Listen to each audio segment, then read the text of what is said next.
اعوذ باللہ من الشیطان الرجیم بسم اللہ الرحمن الرحیم رب ادخلنی مدخل صدق واخرجنی مخرج صدق واجعل لی من لدنک سلطانا نصیرا۔ کل ہم نے اس سلسلے میں کوالیفائی ٹیسٹ اینڈ انٹرویو یا کوالیفائی ہیڈ ماسٹر اور مسٹریس کے سلسلے میں سر پرویز اقبال صاحب کی بک کا آغاز کیا تھا۔ سبجیکٹیو ہم اس کو ڈیپلی پڑھیں گے انشاءاللہ کانسیپچولی۔ کل ہم نے ایتھنس کا ایجوکیشنل سسٹم ڈسکس کیا تھا، آج ہم اسپارٹن سسٹم آف ایجوکیشن دیکھتے ہیں۔ The Spartan society desired that all male citizens become useful soldiers with the stamina and skills to defend their polis as member of a Spartan phalanx۔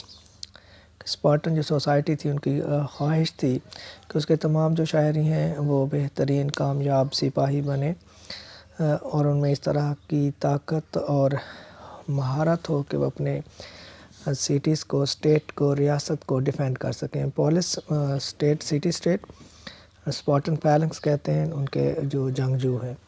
Thus only the healthiest male babies born to Spartan citizens were allowed to live۔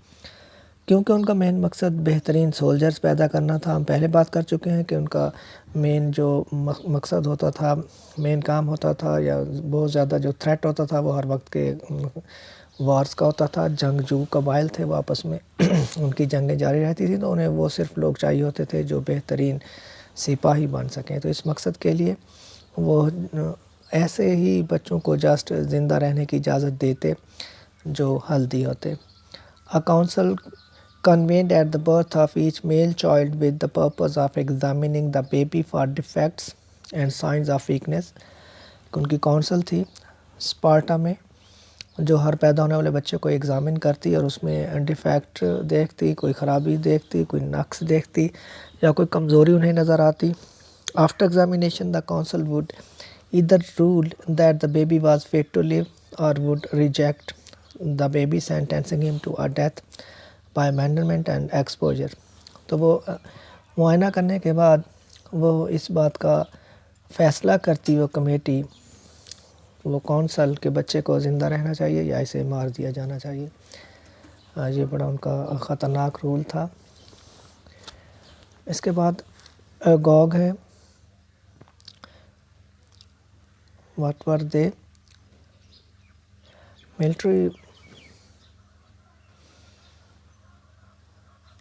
Military dominance was of extreme importance to the Spartan of ancient Greece educational system as an extreme form of military boot camp which they refer to as agog۔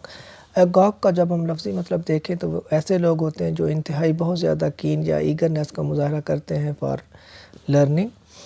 تو military dominance was extreme importance to Spartan of ancient Greek، کہ ان کے لیے جو military dominance ہے، جو فوجی غلبہ ہے، وہ بہت زیادہ اہمیت کا حامل تھا اور ایجوکیشن سسٹم میں بہت زیادہ جو اہمیت دی جاتی تھی وہ ملٹری ٹریننگ کو دی جاتی تھی۔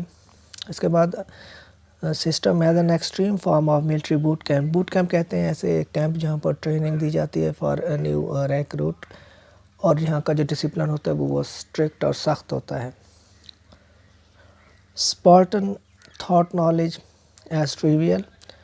اسپارٹن جو لوگ تھے وہ نالج کو اتنی اہمیت نہیں دیتے تھے، ٹریویل، عام تھنگ، سمپل، آرڈینری بات سمجھتے تھے، بہت زیادہ اہمیت نہیں دیتے تھے۔ کیوں نہیں دیتے تھے اس پر ہم بات کر چکے ہیں، کیونکہ وہ جنگجو تھے تو ان کا مین مقصد طاقتور لوگ پیدا کرنا تھا اپنے ڈیفینڈ کے لیے یا دوسروں پر اٹیک کرنے کے لیے۔ دوسری چیز academic learning such as reading and writing was kept to minimum. کیونکہ نالج اتنی اہمیت کا حامل نہیں تھا تو وہ ریڈنگ اور رائٹنگ کو بہت کم رکھتے تھے، کم ویٹیج دیتے تھے۔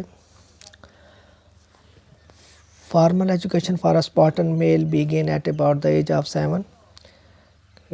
اسپارٹن جو لوگ تھے ان کی سوسائٹی میں جو فارمل ایجوکیشن تھی وہ 7 سال کی عمر میں شروع ہوتی تھی۔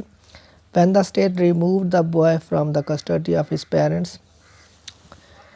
ریاست بچے کو ان کے والدین سے لے لیتی، and sent him to live in a barrack with 5 years، اور وہ اپنی کسٹڈی میں ایک بیرک میں اسے 5 سال کے لیے بھیج دیتی بچے کو۔ تو یاد رکھیں کہ 7 سال کی عمر تک وہ بچہ اپنے والدین کے پاس رہتا۔ 7 سال کی عمر کے ہر بچے کو ریاست اپنی کسٹڈی میں لے لیتی اور انہیں ایک بیرک میں 5 سال تک رکھا جاتا. Until about the age of 12, the boys would eat, sleep and train within their barracks unit and received instructions. تو تقریباً 12 سال کی عمر میں لڑکے کھاتے پیتے اور تربیت لیتے تھے انہی بیرکوں میں اور انہیں تعلیم دی جاتی. کس سے؟ From an adult male citizens, ایک بڑی عمر کے مرد شہری سے. who had completed all of his military training and experienced battle، جو اپنی فوجی تربیت مکمل کر چکا ہوتا تھا اور وہ جنگوں میں حصہ بھی لے چکا ہوتا تھا. تو فارمل ایجوکیشن کی جب ہم بات کریں تو یہاں پر جو اسٹیٹمنٹ بنے گی کمپیٹیٹیو ایگزام میں کہ فارمل ایجوکیشن اسپارٹا میں کس عمر سے شروع ہوتی تھی، تو اس کا جواب ہمارے پاس ہے 7 ایئر سے.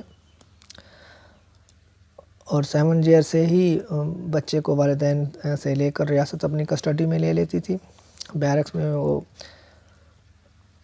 5 سال رہتے. 12 سال کی عمر تک وہ انہی بیرکوں میں کھاتے پیتے سوتے تربیت لیتے اور پڑھتے تھے. کس شخص سے تربیت لیتے؟ جو میل سٹیزن ہوتا تھا، ایسا شخص ہوتا تھا جس نے خود فوجی تربیت حاصل کی ہوتی تھی اور جنگوں میں حصہ لے چکا ہوتا تھا. نیکسٹ ہے ایٹ دا ایج آف 18 سال کی عمر میں Spartan male fighting with in the units was encouraged. Spartan جو لوگ ہیں وہ یونٹس میں ہی فائٹ کو انکریج کیا جاتا تھا. موک بیٹلز، فرضی جنگیں کی جاتی تھیں. ایکٹس آف کریج پریزڈ، اگر ان فرضی جنگوں میں بیرکوں میں ہونے والی فرضی جنگوں میں کوئی بہادری کا مظاہرہ کرتا تو اس کی حوصلہ افزائی کی جاتی، اس کی تعریف کی جاتی. And signs of cowardice and disobedience severely punished, اور اگر کسی میں بزدلی کے یا نافرمانی کے آثار نظر آتے، نشانی نظر آتی تو اسے سختی سے سزا دی جاتی. یہ 4 پوائنٹ ہم نے ڈسکس کیے کہ نالج اسپارٹا کے لیے اتنا اہم نہیں تھا، اس لیے وہ ریڈنگ اور رائٹنگ کو بہت کم رکھتے تھے. تیسری چیز ہم نے پڑھی کہ ان کی فارمل ایجوکیشن 7 ایئرز کی عمر میں شروع ہوتی. 7 ایئرز کی ایج میں ہی بچے کو اسٹیٹ اپنی کسٹڈی میں لے لیتی اور وہ خود ٹریننگ دیتی. 18 سال کی عمر میں ان بچوں کو بیرکس میں ہی موک بیٹلز کروائی جاتی اور جو لوگ بہادری کا مظاہرہ کرتے ان کی تعریف کی جاتی اور جو بزدلی کا مظاہرہ کرتے ان کو سزا دی جاتی. فیب next after at the age of 18 سال کی عمر کے بعد the Spartan male would join a private organise to continue training. جو اسپارٹا کے میل ممبر تھے 18 سال کی عمر کے بعد وہ ٹریننگ مزید اپنی جاری رکھتے پرائیویٹ آرگنائزڈ میں. in which he would complete in gymnastic, hunting and performance with planned battles using real weapons، جس میں وہ جمناسٹک میں حصہ لیتے، شکار میں حصہ لیتے اور پلانڈ بیٹلز میں حصہ لیتے جن میں اصلی ہتھیار استعمال ہوتے. اس سے پہلے 18 سے پہلے جب وہ بیرکس میں ہوتے تھے وہاں پر ہم نے دیکھا کہ موک بیٹلز ہوتی تھیں، فرضی لڑائیاں، لیکن یہاں پر ریئل سیٹنگ میں ریئل ویپنز کے ساتھ لڑائیاں کی جاتی. آفٹر 2 ایئرز ایج آف 20 سال کی عمر میں دس ٹریننگ واز فینشڈ، یہ ٹریننگ بھی ختم ہو جاتی. And the man became as Spartan soldier, اور فرد ایک اسپارٹا کا سپاہی بن جاتا. یاد رکھیں کہ 18 سال کی عمر میں 18 سال سے کم عمر میں وہ موک بیٹلز ایکسپیرینس کرتے، 18 سال کی عمر میں ریئل ویپنز کے ساتھ پلان بیٹلز ہوتی. And after the age of 20 at reaching the age of 20 ان کی ٹریننگ ختم ہو جاتی اور وہ ایک سپاہی ڈکلیئر کر دیا جاتا. اگر ہم ایجوکیشن آف اسپارٹن ویمن کی بات کریں کہ عورتوں کی تعلیم کس طرح سے تھی، تو Spartan women received a formal education under the supervision of the state. Spartan خواتین، اسپارٹا کی خواتین ریاست کی زیر نگرانی تعلیم حاصل کرتی. ایٹ دا ایج آف 18 سال کی عمر میں